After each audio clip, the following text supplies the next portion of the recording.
We have a welcome for you. Though we did not know for sure, We have been hoping to gather with you with you that we would find ourselves here in this moment. in this moment, We have imagined us all letting go of grievances, expectations, shock, and silos, the things that keep us stuck, lonely.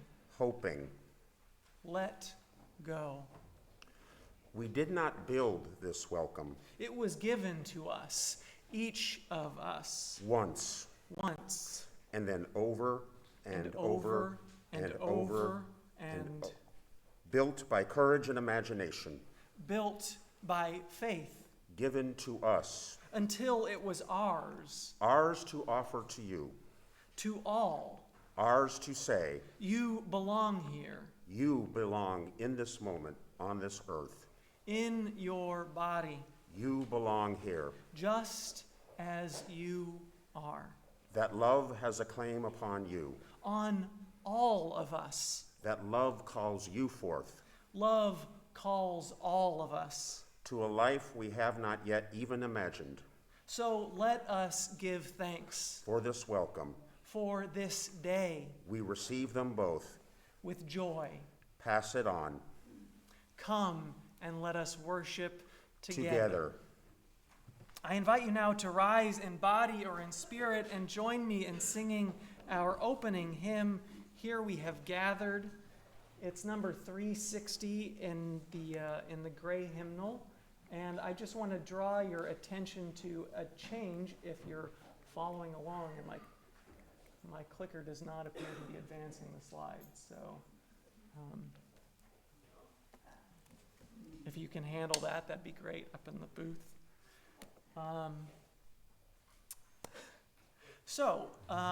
It's number 360. If you're following along in the hymnal, there's a change in the second verse. Instead of we of all ages, women, children, men, it's we of all ages, siblings, partners, friends, in that second verse, as a way to be inclusive of people who do not identify as male or female, but somewhere else outside of the gender binary. If you're following along on the screens, you don't have to remember it. We'll do it for you. So let us sing now together.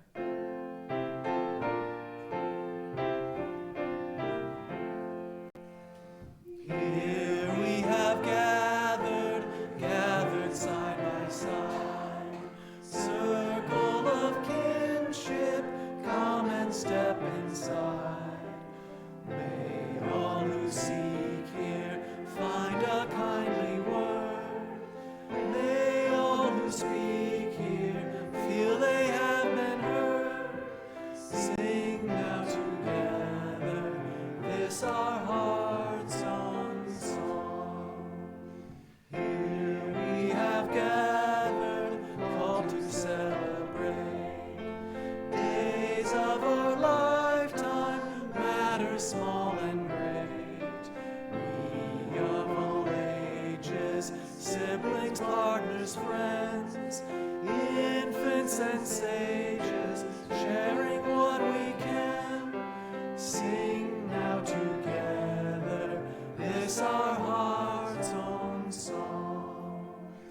Life has its battles, sorrows and regrets, but in the shadows let us not forget. We who now gather know each other's pain. Kindness can heal us as we give, we gain. Sing now in friendship this our heart's own song. You may be seated. This morning, as part of our new practice of having a member of the congregation light our chalice each week in honor of some special milestone or event or person they would like to honor, as they light our chalice, this morning, Lynn Masuhara is lighting our chalice to celebrate her youngest grandchild, Sarah, graduating from high school on Thursday.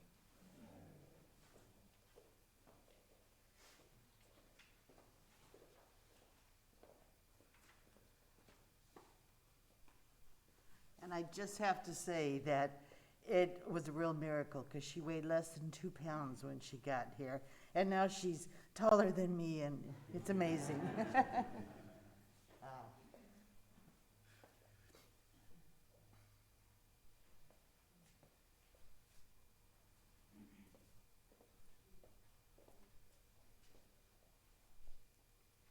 We seek our place in the world and the answers to our heart's deep questions. As we seek, may our hearts be open to unexpected answers.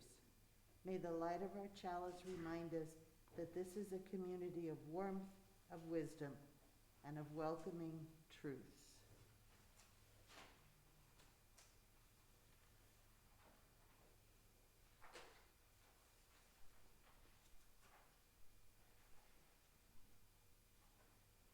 I need to buy you a new candle.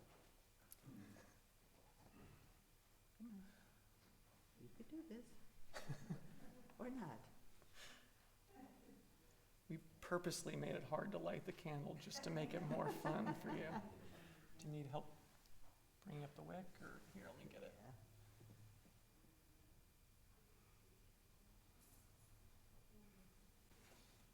There we go.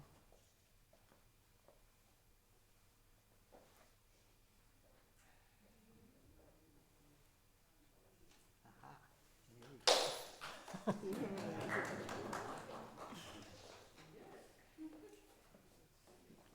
Thank you. And so if you would like to participate in a future service, you please contact me or the worship associate and let us know briefly who or what you would like to honor. And the chalice lighting is first come, first served. And of course, we also have our book of life where we can share joys and sorrows as well later in the service.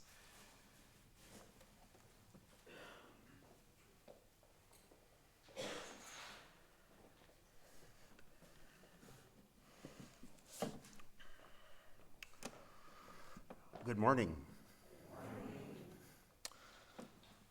I am David Early, and it is my genuine honor to be your worship associate for today's service of Emerson Unitarian Universalist Church, named for the great American transcendentalist writer and Unitarian minister Ralph Waldo Emerson. My pronouns are he and him. We are an active, inclusive, liberal religious community that has been part of the West Valley for over 65 years. Welcome to our sanctuary of intellectual freedom and enlightenment, spiritual fellowship, and commitment to social, economic, and environmental justice. Let us acknowledge that our church is built on land forcibly taken from those who have called it home for thousands of years, inhabitants of the villages of Takanga and Atasanga that held the cultures and languages for the Tongva, Tataviam, and Chumash peoples. This land remains part of their enduring identity and heritage. We recognize that these tribes are fortunately still here, and we are committed to honoring their stories, culture, and community. Our existence as a spiritual community can never be fully understood without appreciating the depth of the loss of their land in generations past and the enduring hopes for the renewed vitality of these cultures in years to come. After enough discussions with my sister Mary, a longtime Unitarian Universalist and now a Unitarian Universalist minister, I knew it was the right thing to do. So, in April 2014, I attended my first service at Emerson UU Church. Going alone and not knowing anyone at the church, I remember the heightened anticipation of a possibly life-changing event and of meeting new people who shared my core beliefs. Both proved to be true. I will never forget Mia Forbes overhearing me in the pavilion after that first service saying, I was an elementary school music teacher, and she immediately recruited me into the choir. Immediately, I felt a sense of welcome and community and felt confident I had found my new spiritual home. That Sunday and in the weeks and months that followed, I got to know church members and friends that made and still make Emerson such a welcoming and inclusive place. The personal connections were so profound that Sunday mornings became a joyful experience of spiritual growth and enlightenment through the communal experience of expressing our UU values in worship. And as my involvement in church life increased over time, the sense of belonging and feeling valued in the Emerson community strengthened. Those first months of my life here in Emerson to when I became a member in December 2014, and ever since have affirmed it as a haven of wonderful, committed people doing good for the church, the community, and the wider world. And I feel grateful to be a member of this beloved place doing the vital work. If you are joining us in worship for the first time, we gladly welcome you to our service and invite you to fill out your information in the online guest book document in the chat or in the guest book in the foyer for those of you here in the sanctuary, so you may be informed about future services and other opportunities for gathering with the Emerson community during the week and after services. We also have a website that is regularly updated with church information. If you would like to have a joy or sorrow read aloud later in the service during our embracing meditation, those of you on Zoom, you can submit it by clicking on the link which is posted in the chat. Those of you in the sanctuary may write a joy or concern or sorrow in the book of life, if you haven't done so already, when we greet our neighbors shortly. Everyone is invited to join us in the pavilion after the service for refreshments and conversation. That time will be shorter than usual today because of the congregational meeting we are having later today. Those of you online are invited to join in our virtual coffee hour in Zoom after the service. And now, in the spirit of welcome and fellowship, let's take some minutes to greet our neighbors.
try.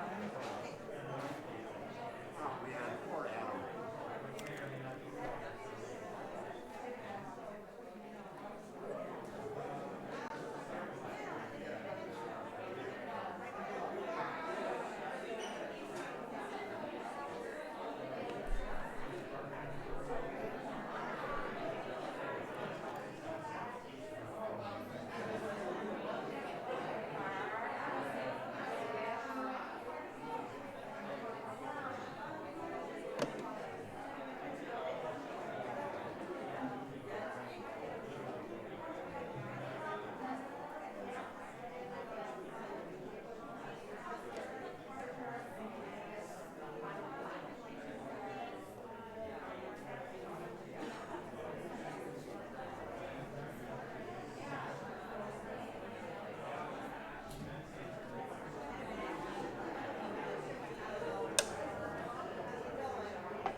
Welcome.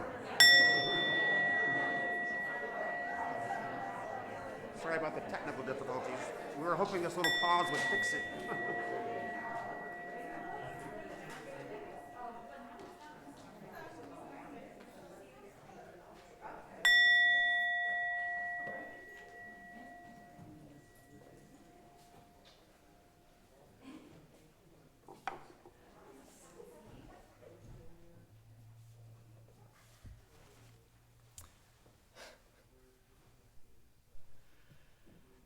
Today is a special day. Hey, it's working again. Great. I was getting very nervous there with our monitors. Today is a special day in the life of our congregation. We are being transformed. These folks who are joining our congregation are going to bring new ideas, new desires, new energies, and new opportunities to us. And we are going to share our ideas, desires, energies, and projects with them. Our covenant securely grounds us, but it also resonates with new life. As George Kimmich Beach put it, people don't join a covenanted community. Rather, they constitute it. There is no it without them. And each time new folks join, the whole is literally reconstituted. And so to remind ourselves of our center, let us join in saying our covenant together, first in English and then in Spanish. Love is the doctrine of this church. The quest for truth is its sacrament, and service is its prayer. To dwell together in peace, to seek knowledge in freedom, to serve humanity in fellowship, thus do we covenant. La doctrina de esta iglesia es el amor. La búsqueda de la verdad es su sacramento y el servicio es su oración. Vivir juntos en paz, buscar el conocimiento en libertad, servir a la humanidad en comunión. Este es nuestro pacto. That is our promise to one another. Despite our variety of ideas and beliefs, it is this promise that holds us together, that gives us a healthy center. And now I'd like to invite Lynn Masuhara, the chair of our membership committee, to help out with our new member ceremony.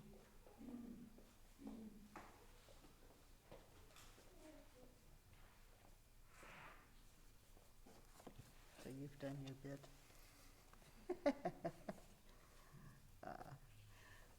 Welcome. The new member ceremony is an exciting day for our congregation, and it's my pleasure to be able to welcome and honor our newest members. As your name is called, please come forward here to the front. Stephanie Bunker, Peter Horak, Jeremy Pace, Lucas Tinoco, and Lucas is not here, we're missing him, but anyway, we'll have to catch him next week. Nicole Thibodeau and Jim Wallace. And we've also added Alexa Green, who somehow joined quite some time ago, but we never honored her with all the COVID things that went on. So our apologies, but welcome.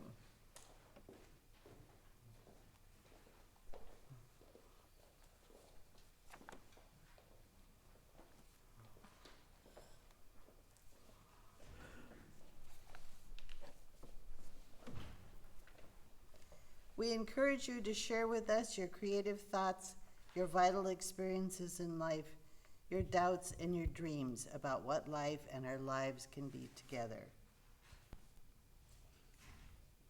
And so now we have some words to say together. They will be on the screen. They're also in the order of service. For those of you looking at the digital order of service online, if you scroll down, you can find them there too. There's also some bios about our newest members as well, if you want to learn a little bit more about them. But I'd invite you to take a look at that in a moment, maybe not at this moment. So, can you give us the next slide? There we go. It is a joy to welcome each of you today. Becoming a member of this congregation is an important step, but it is only a first step. I encourage you to grow your religious life and to explore and share your unique gifts. Will you journey together with us, sharing the joys and responsibilities of membership? If you agree, please say yes. Yes. This is a day of celebration for all of us, and as we honor your commitment to become members of Emerson Unitarian Universalist Church, we know that you did not come to this decision lightly. I ask the members of this congregation, will you reach out to these people in friendship, including them in our church activities and fellowship? Will you travel with them on their religious journey? Will you be open to their unique gifts and perspectives? Will you extend a warm welcome to each of them, remembering that each of you was once a new member? Yes. We join our strengths, talents, and commitment to yours as we strive together to make our world a better place. You are a part of us, and we are a part of you. As you journey alongside us, I ask that you share with us your creative thoughts, your questions, your doubts, and the values that you hold most dear. I invite you to shake us up with your honest thinking, to stir us with your conscience, and to stimulate our hopes with your dreams. Ours is a shared ministry to help each other find meaning in life and to build a just and compassionate world. May we be a blessing to one another and to the world always. And now, as a symbol of our joining together, I invite our new members to write on one of these strips of fabric here your name, a hope, or a dream that you have for this church, and weave that strand of fabric into this loom.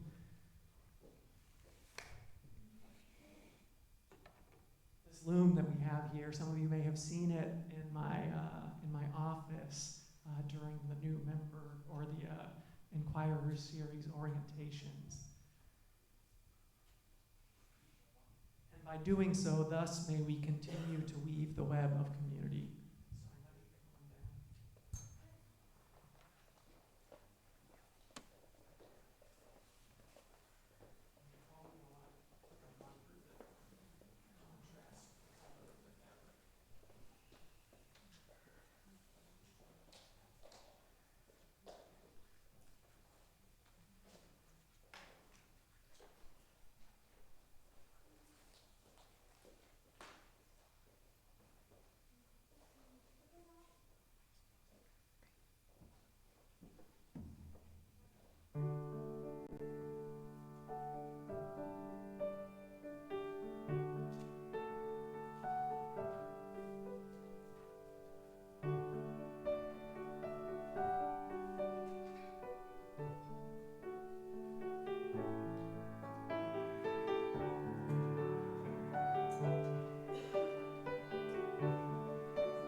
Now that we're all here, I invite our new members to accept the gift.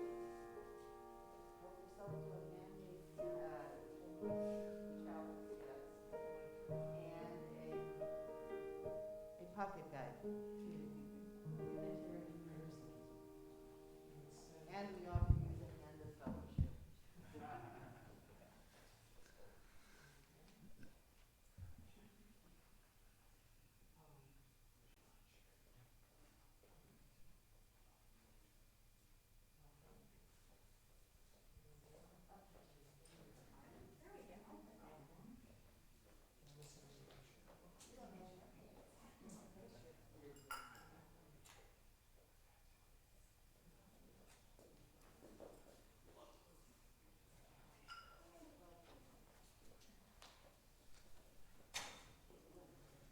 I know they just sat down, but let's give them a round of applause.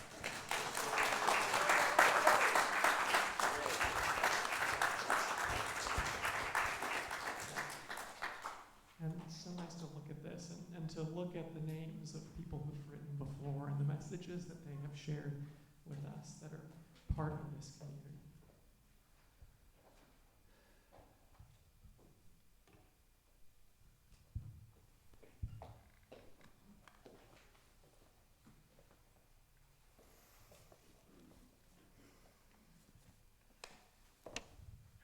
So our story this morning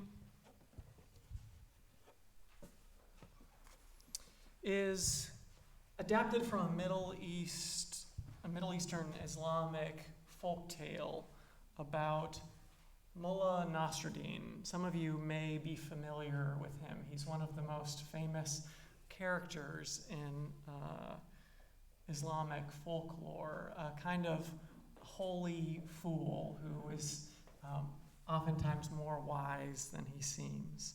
And there's thousands of different stories about Nasruddin, and this is one.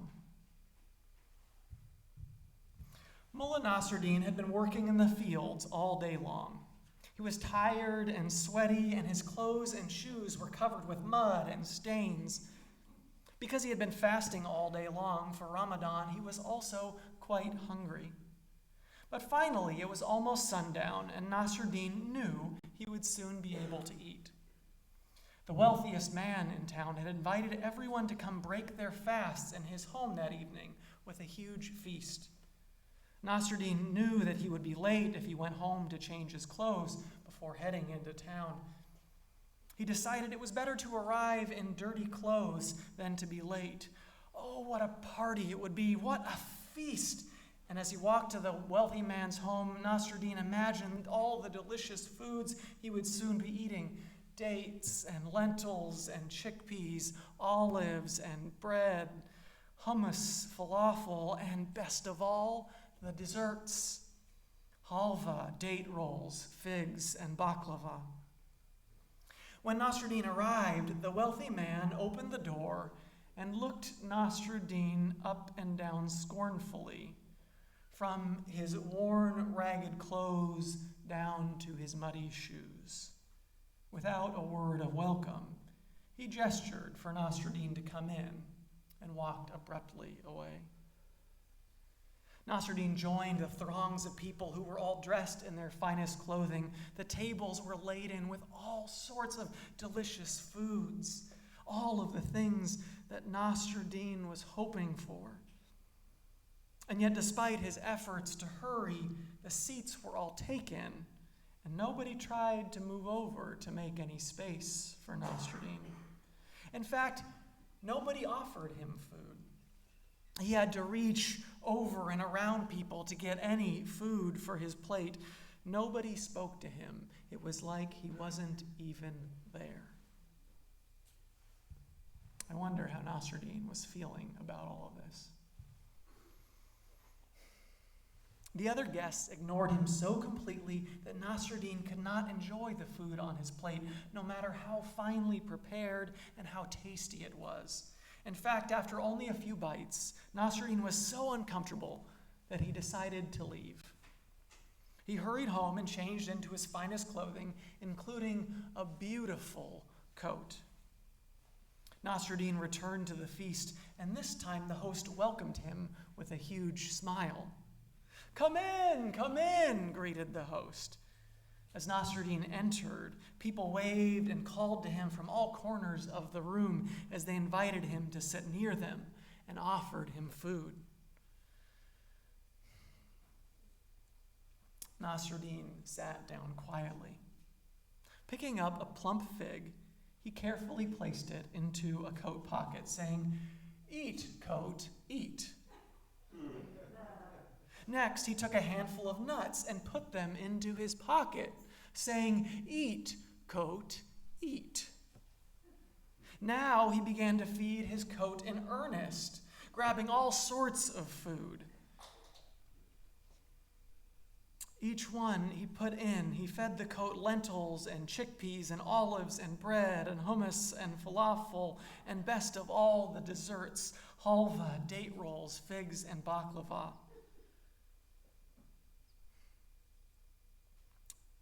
The room became silent as they watched this strange behavior.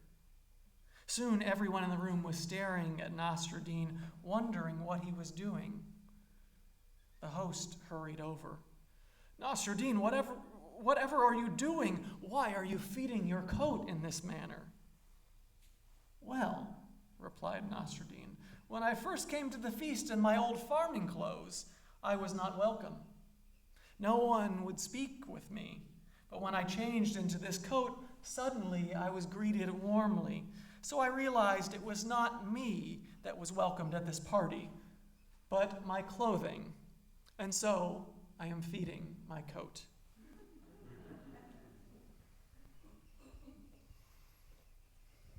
Doesn't seem particularly fair, huh? That people wouldn't talk to Nasruddin. They weren't welcoming him, wouldn't offer space at the table when he showed up. Our service this morning is in part about how we widen that circle of welcome to include everyone showing up as they are. And now I invite you to join me in saying our Unitarian Universalist affirmation. If you know the hand signals, you can do it with me. We are Unitarian Universalists, a people of open minds, loving hearts, and welcoming hands.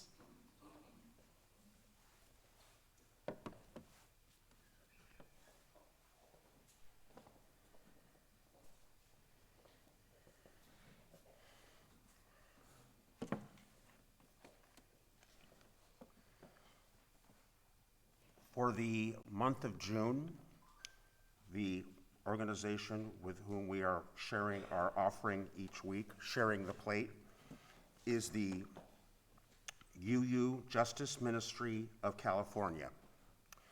The mission of UUJMCA is to advance justice in our state by cultivating and connecting leaders and communities, by empowering the public voice of those who share UU values and principles. We are called by faith to change policies and structures that inhibit human development, harm the environment, and destroy communities. We are called to educate and organize for justice. Those of you donating online may donate no longer to the Banco mobile app. That's correct, yeah. That's right, that's old. Works. No, it still works. It still works? Okay, we're transitioning to the Breeze app, which if you're getting the e-blast, you should have received the instructions on how to switch to that. I did, and it's a pretty easy switch. And there's a lot of good information on that app, and keep track of your donations, and you can designate the donation. I think for this one, it would be a special collection to designate money for for sharing the plate today for UU JMCA. If you're making out a check, you would put sharing the plate in the memo. Thank you. I'm not sure of all this wording, so thank you. And we really encourage you to give generously today to help this very, very important organization that does such valuable work for people of many communities. The offering will now be gratefully received from the congregation.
From you I receive, to you I give.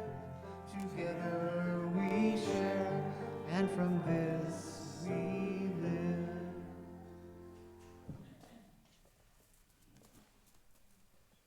So this morning, in addition to celebrating and welcoming our new members, we're having another recognition of a different group of people. Starting in November, I started a threshold group here for people navigating significant changes in their lives. And so we came together 2 times a month to reflect on the reading and to share our own experiences and our journeys and to provide community and support and just seeing each other as each person navigated a particular threshold. And so this morning, having concluded that class group, what have you, last month, we want to honor them and their journeys this morning. And so, as was kind of typical of our time together, some people are on Zoom and some people are online. So I invite here in the sanctuary Logan Fisher and Lynn Prager to please come forward.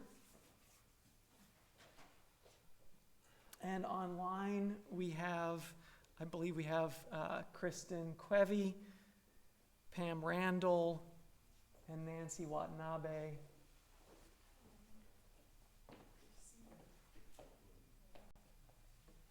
And then, unfortunately, hopefully Kristen is here. Maybe she's not. And did I say Pam Randall? And then Ashish Soni was another member of the Threshold group who wasn't able to make it today due to other commitments. Did you say Pam? Yes, Pam Randall. So you can see Nancy and Pam up on the screen there. And so as part of an offering, a blessing to them on their journeys, and knowing that there are also other people in this room who may be navigating their own thresholds between something that was and not quite at what is yet to be. And so in that spirit, I invite, if we can put those words back up on the screen, hold the picture of Pam and Nancy in your mind as we get those words back up there. And thanks to our tech team for navigating between it all. I invite you to join me in saying these words together. For all those pausing on a threshold, about to step into the unknown, we are present with you.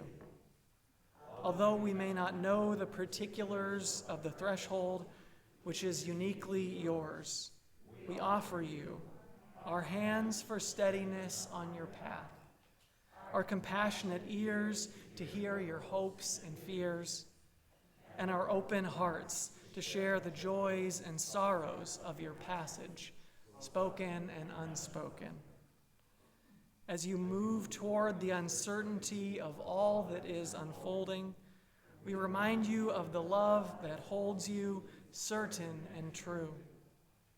May your heart remain open to grieve what you are leaving and to receive the gifts that will come your way in this crossing. May your own inner light guide you, and may you learn to trust it even when it does not shine far down the road. If your light begins to flicker and fade, we will offer sparks to reignite it. May you be blessed by courage to keep moving into the life that awaits you. May you be blessed by compassion, especially for yourself. May this passage bring you new discoveries and renewed faith, and offer you a gateway to ancient wisdom and healing wholeness.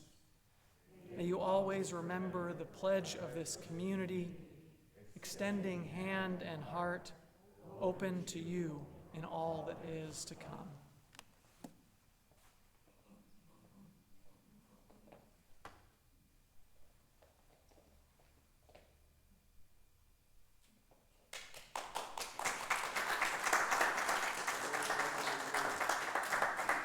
You may be seated, and hugs to those of you on Zoom.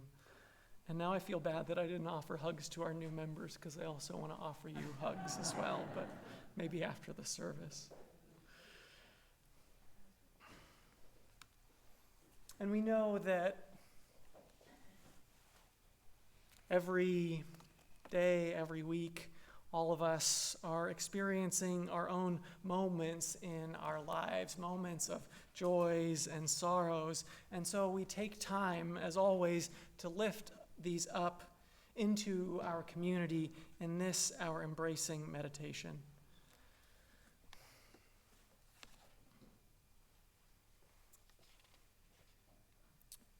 This week in our Book of Life, Rebecca Fisher writes that Grant, who is also Logan's brother, graduated from CSUN with a degree in math and will go to UC Riverside in the fall to pursue a doctorate.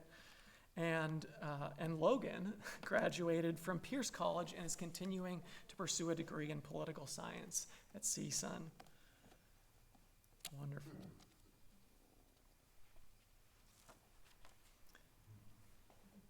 Augustine Meza writes,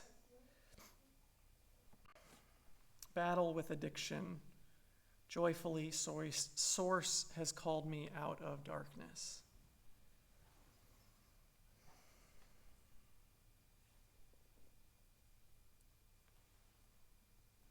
And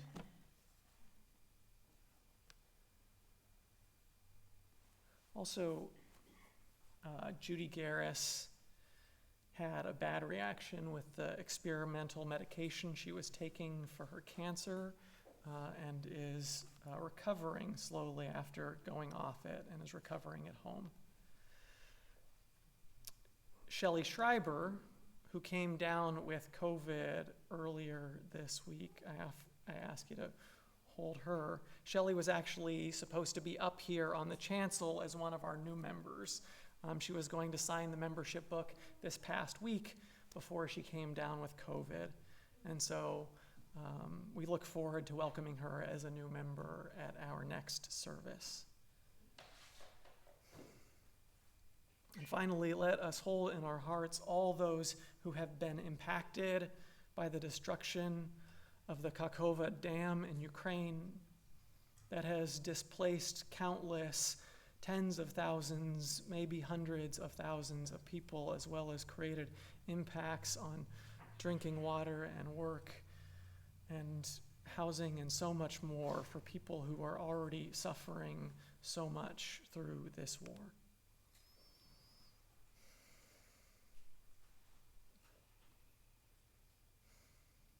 In a moment, I'm going to sound this singing bowl, and after I do, I invite you to speak into this space. Any joys or sorrows, any names or occasions that are on your heart this morning. If you're joining us online, you can type them into the chat. To offer those up into this community, in this, our embracing meditation.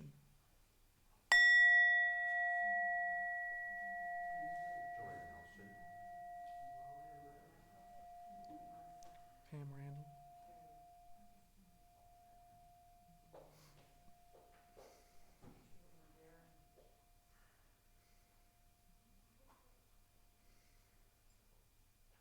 Sarah and Noah.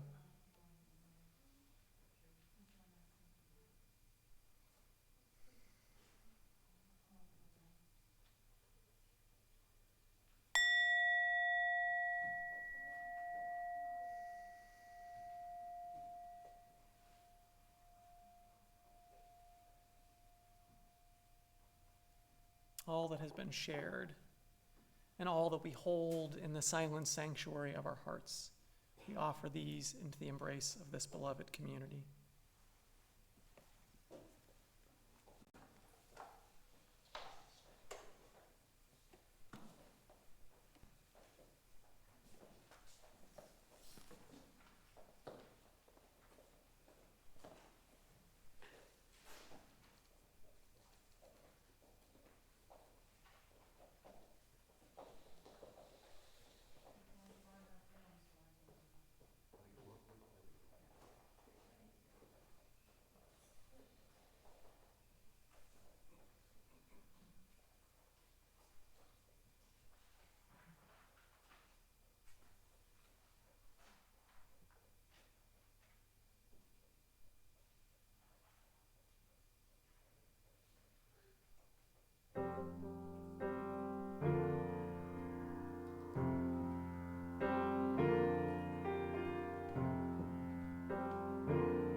This morning, I wanted to, as part of our service of honoring differences and welcoming people as they show up, of course, this also happens to be Pride Month. And this is maybe a stranger Pride Month than usual, as what felt like decades of forward movement seems to be reversing, at least somewhat. And so I invite you to join me in a spirit of meditation and prayer as I offer these words from, trying to find it again.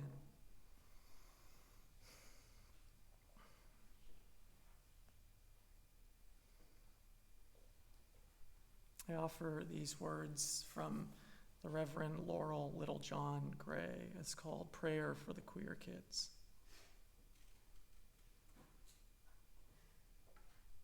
When I Google prayer for queer kids, the first hit is all sin, asking God to force repentance for what I call holiness. And so I yell, I swear, and I rage, and I feel the heat of fury mixed with protection. Absolutely not.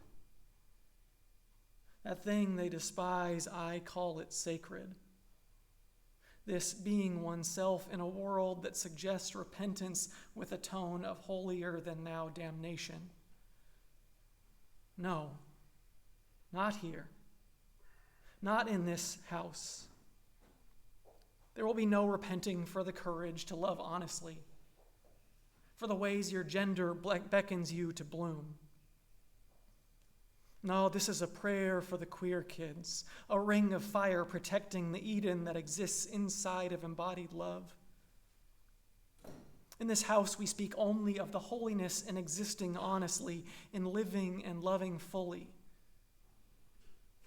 My prayer for the queer kids is this. May you find the people who love you fiercely. May the God of grace fill your lungs with life when people leave you gasping through tears. May you know in your bones that you can never be separated from all that is sacred, because it exists inside of you. It exists in every gesture of love you dare to offer to the world. A salve to the soul bruise of anyone who believes they are only somewhat worthy. An act of holy defiance. You, my dear, are glorious, just as you are,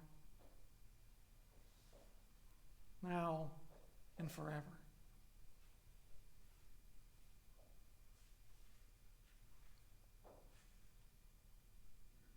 Amen. Ashe. Blessed be.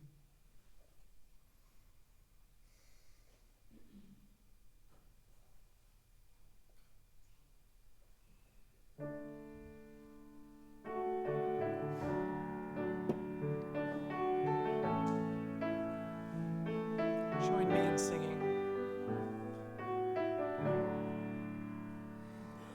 Make us aware we are sanctuary, each made holy, loved right through with thanksgiving.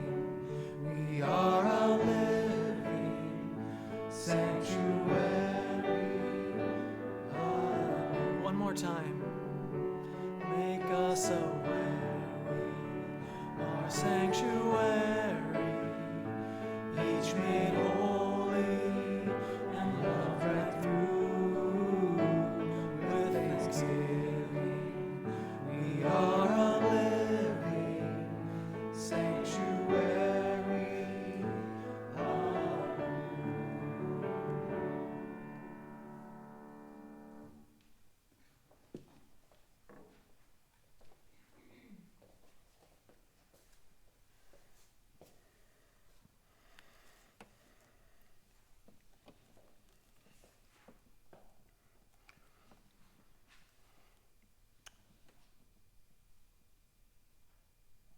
Naomi Shihab Nye describes herself as a wandering poet, the daughter of a Palestinian refugee and an American of German and Swiss descent.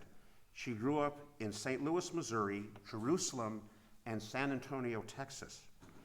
Drawing on her Palestinian American heritage, the cultural diversity of her home in Texas, and her experiences traveling many continents, Nye uses her writing to attest to our shared humanity.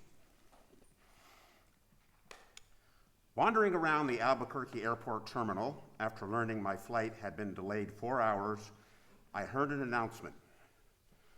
If anyone in the vicinity of gate A4 understands any Arabic, please come to the gate immediately. Well, one pauses these days. Gate 4 was my own gate. I went there. An older woman in full traditional Palestinian embroidered dress, just like my grandma wore, was crumpled to the floor, wailing, "Help," said the flight agent. "Talk to her. What is her problem?" We told her the flight was going to be late, and she did this.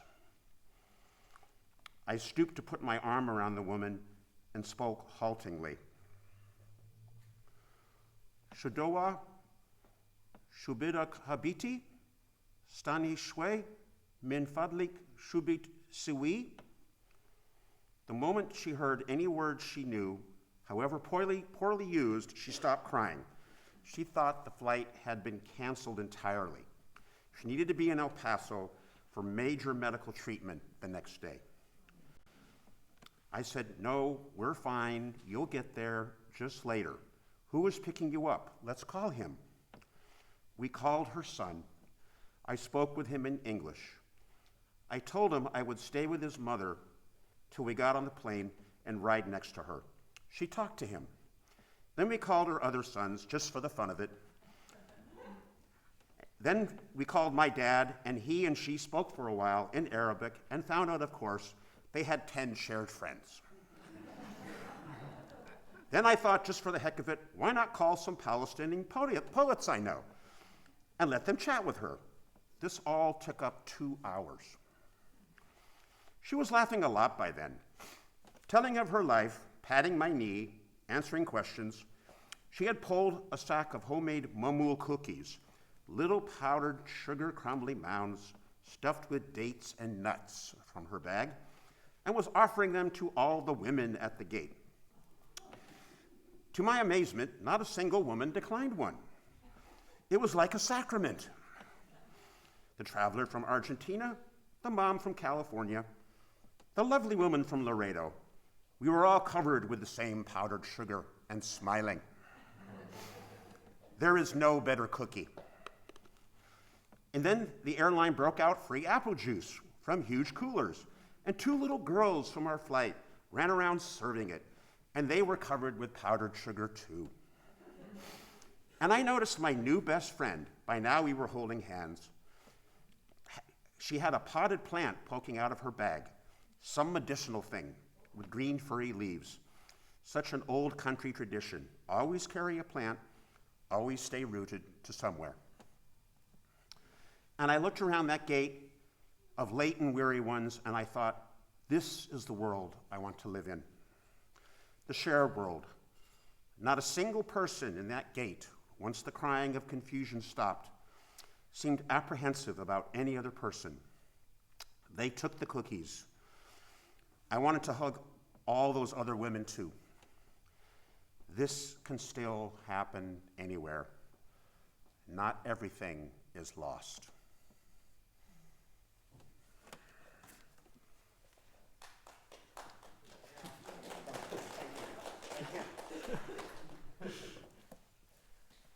So we're going to skip our hymn in the interest of time.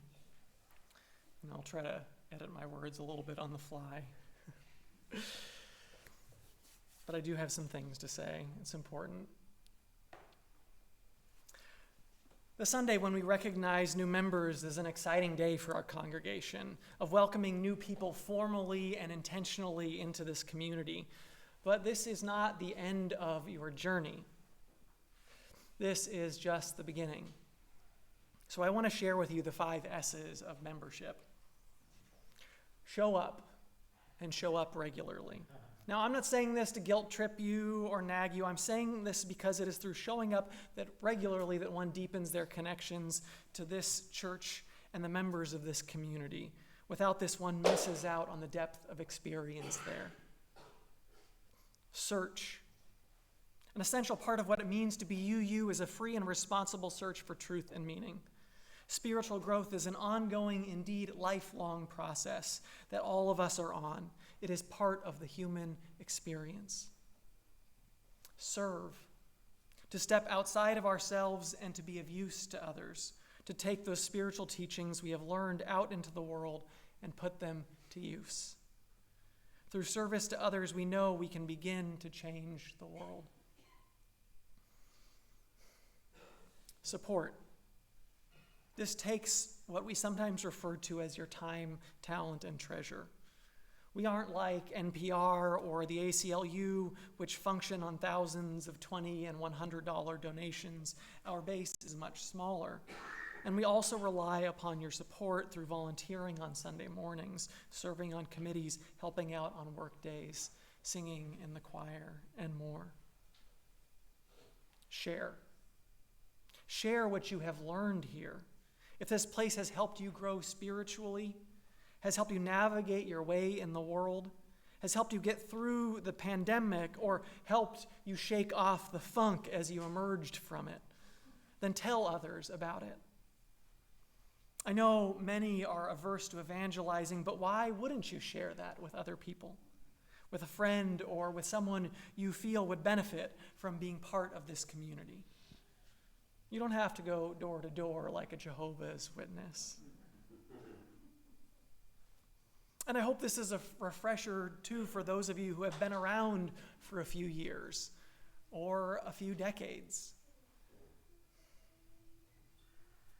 And I want to say something else. Some of this may be familiar because if it's worth saying, then if it's worth repeating, sometimes it's worth repeating. Gosh. Messed that up, but anyway. You got the gist. Nadia Bolz-Weber, a Lutheran pastor who founded the House for All Sinners and Saints, wrote in her book, Accidental Saint, "It's my practice to welcome new people to the church by making sure that they know the House for All Sinners and Saints will at some point let them down. That I will say or do something stupid and disappoint them, and that I encourage them to decide before that happens if they will stick around after it happens. If they leave, I tell them they will miss the way that God's grace comes in and fills in the cracks left behind by our brokenness. And that is too beautiful to miss." Now, we aren't a Lutheran church, and as Unitarian Universalists, we aren't unified by a belief in God. Some of us believe in God or a goddess or some higher power beyond all naming, while others do not. And yet there is still a possibility for each of us to find that grace, whether that's from the holy or from each other, which I would argue is also holy.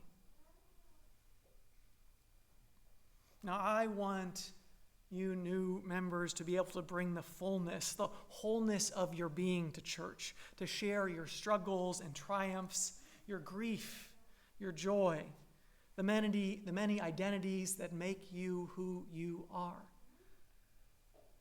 And so I have a charge to those of you who have been here for many years too. Let us welcome these new members into our fold. Let us give them the best of our tradition, who we have been and who we are today. But let us also open ourselves to the way in which they are going to teach and transform us and share in the construction of the community that together we are becoming, always becoming. To illustrate what I mean, I want to share something my father wrote for a Sunday morning worship at the Unitarian Universalist Church of Long Beach, where I grew up. When we built a house, we built it to suit our needs and our tastes, the color of the carpeting in the hall, the arrangement of the chairs in the kitchen, the patterns of the curtains in the living room, all of these choices reflect our desires. But when someone else comes to live with us, if we are to be welcoming, the house must change. It's not that the house was bad. It's not that we made any choices with ill will or malicious intent, but the house only reflects us and not those who have come to stay. Our church is like the house. It was built to serve the needs and tastes of white, married, heterosexual, cisgender, and able-bodied people, because that's who was here, or at least visible. Ironically, despite women being here when this church was built, I suspect that their desires, as was the pattern with nearly every other American institution, were subordinate.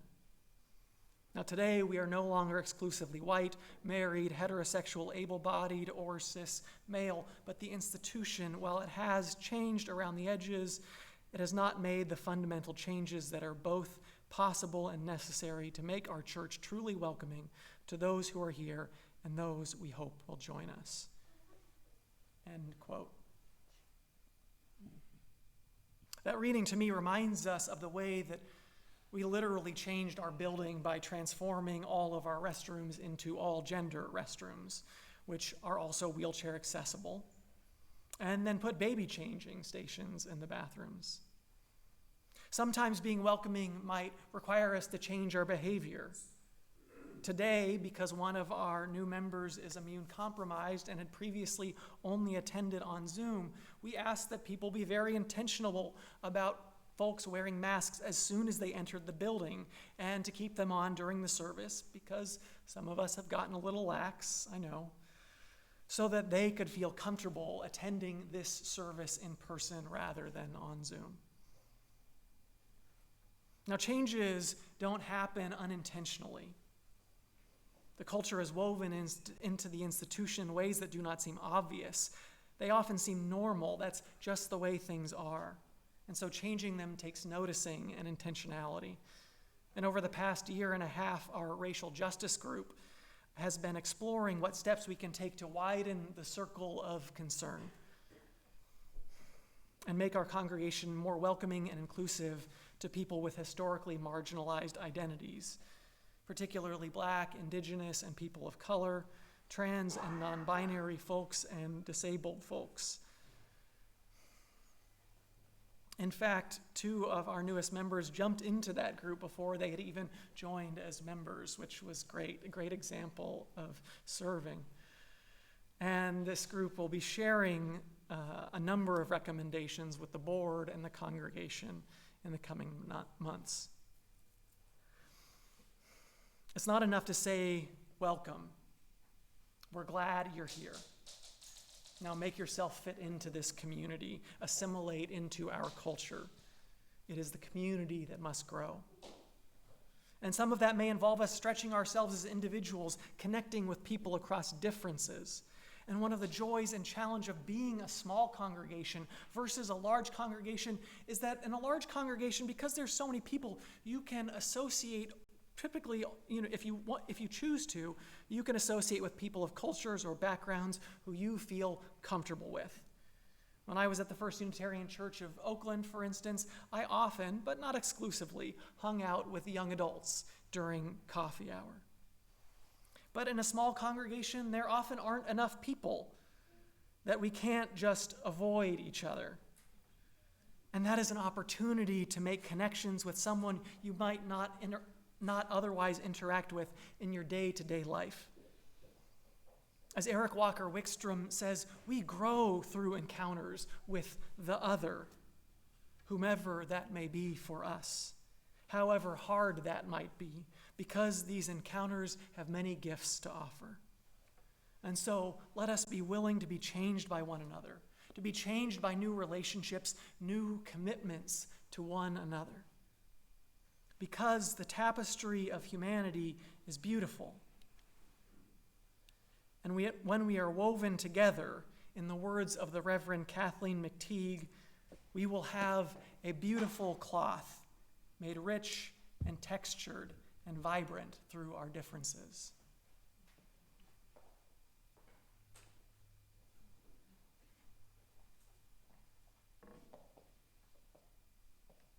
it be so.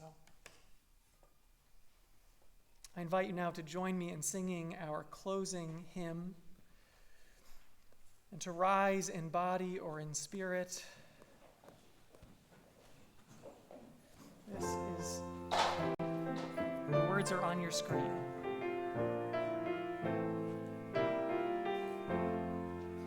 See One tiny star, still small and bright, and hands cupped around to shield its light.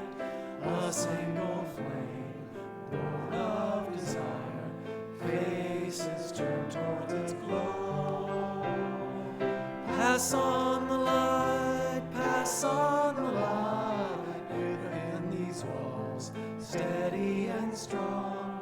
Pass on the light, pass on the light, from night to dawn, carry it on. For a circle of light grows as it's passed, from young hands to old and back again, sharing youth's wonder, wisdom of age, spreading love as it goes. Pass on the light, pass on the light, within these walls, steady and strong.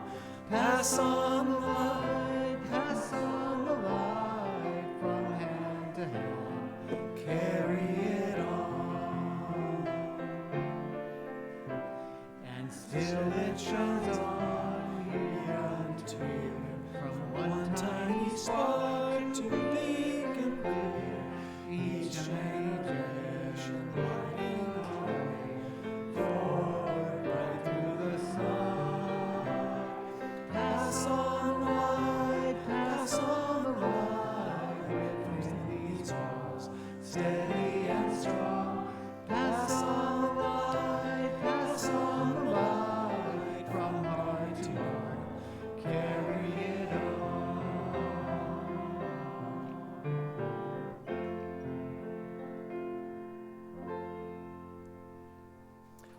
I invite you, as our service comes to a close and we extinguish our chalice, to, if you feel comfortable, to reach out, take a hand, bump elbows if that feels better, touch a shoulder, make a connection if that feels right to you. To those online, we invite you to send your energy to us here and to those others online as we send our energy to you.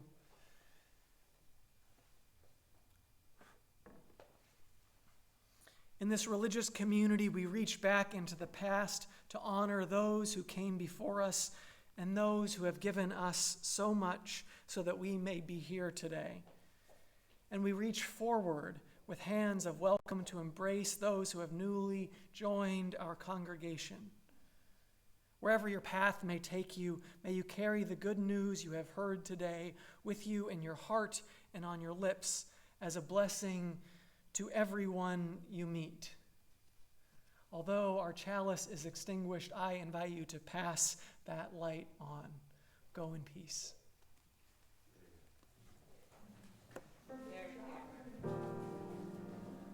I am so sorry I stood up stupidly, thinking it sounded like we were getting into the new member thing. Don't worry.